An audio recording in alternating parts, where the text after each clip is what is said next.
So I'm going to share with you another experience that I had. When my son was about 2 to 3 years old, there was something that he did that revealed maybe an aspect of his perception. Now, when it comes to perception, or when it comes to interaction with people, or just even expression, people express something or an experience that made an impact on them. If we talk about anything, we talk about the things that we would have seen or the things that we would have experienced. If we describe things, we describe based off of the stuff that we would have received, our input. Our environment has a lot to do with these things. It has a lot to do with arming us with a way of being able to express ourselves. So this instance that happened with my son, I found very interesting, and it forced me to have to delve deeper into other types of knowledge. So my son was given colors, and he had arranged the colors in a specific order. I had, just scrambled them just to see what he would do. I scrambled the colors again, and I left him, and he kind of just arranged them again. He was about 2, maybe 3 years old. And this wasn't just with colors. It happened to do with, it was all with colors, but at first it was with crayons, but it was also with colored cars. But the color arrangement that he had was always a specific order. And the funny thing about this was that this specific order in which he had the colors arranged was the exact same order as the colors in the rainbow. Now, anyone that does art or anyone that studies light will understand that there's a specific order in the rainbows of colors, and that order does not change order. It's always the exact same every single time. When I saw him arrange this order, I can't say that is because he's been studying rainbows, because rainbows are not something that we see every day. I would assume that it may be something that he sees more often than I might understand.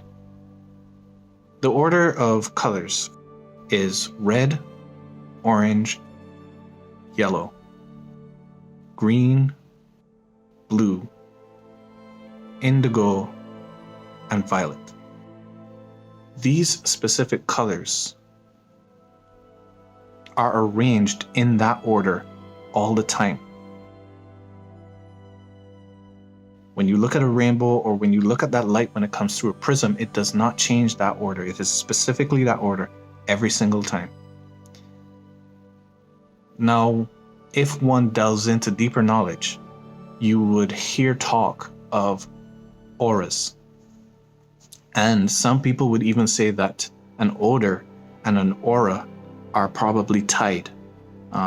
Your odor will be seen as an aura, or your aura would have a smell, which would be your odor. This is other knowledge that is out there. There has also been a lot of talk about how autistic children can tend to pick up on vibes of persons. They tend to shy away from people who may have, some kind of clouded or muddy or dark energy about them. But generally, persons who bring out a bad vibe, those children tend to not feel very comfortable around.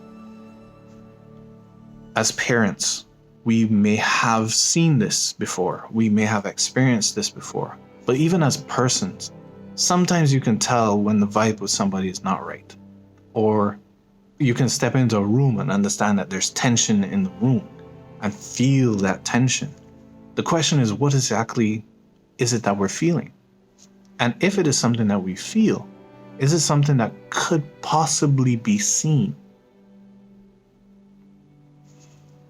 If we go into the study of eyes and the study of artists and what they're able to do, the range and the extremes are phenomenal. And if any human being has that capacity to reach that extreme, it means that we all may have a certain level of this dormant within us. For my son to arrange things, colors in the order of the spectrum of light, or colors in the order of the color arrangement, to me, did not feel insignificant. It doesn't feel insignificant, and I honestly don't care if I'm alone on this. But I genuinely think that there's something to this. If one delves even deeper into knowledge, they'll also understand that each color has a certain psychology to it. There's a certain energy associated with each color. If you delve into stones, certain stones are picked for their energies and they're picked for their characteristics. Now, the energies and characteristics are kind of the same thing, in that one is just a different representation of the other. And red stones give off a particular type of energy, purple stones give off another type, green stones mean something. And these things have always had some sort of significance to ancient civilizations and ancient persons and ancient rituals, which is why certain stones and metals are so important. Now, I'm just going to tie up to say that the study of these colors can also be seen in the human body if you look into chakras. Now, I know that chakras might sound like a lot of nonsense to people, but we are shifting into a wider range of expanding our knowledge. And for a moment, maybe we can indulge this. The body is said to be a being of light, or said to be made of light, or said to have light within it. If that is the case, then if we study the chakras, we'd also know that the chakras have specific colors associated with them. Those specific colors are also in the exact same order as the rainbow. They're in the exact same order as the spectrum of light. So, for my son to arrange these things, and I may be reaching, and I'm okay if I'm reaching, I'm okay if it might not mean anything. But for him to do this on his own, without even really fully understanding his mother and I when we talk to him, means that this is something that he's probably perceived, that he's just replicating. Not for any purpose other than he's seen it and he's just doing what he sees.